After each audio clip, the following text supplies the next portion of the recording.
చామల కిరణ్ కుమార్ రెడ్డి అనే నేను లోకసభ సభ్యునిగా ఎన్నుకోబడినందున శాసనం ద్వారా ఏర్పడిన భారత రాజ్యాంగం పట్ల నిజమైన భక్తి విశ్వాసములు కలిగి ఉంటానని, భారతదేశం యొక్క సార్వభౌమాధికారమును మరియు అఖండతను కాపాడుతానని, నేను చేపట్టనున్న కర్తవ్యంను శ్రద్ధాశక్తులతో నిర్వహిస్తానని దైవ సాక్షిగా ప్రమాణం చేయుచున్నాను.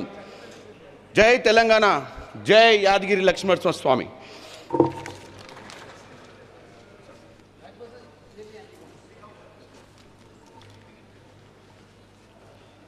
श्रीमती कडियम काव्या।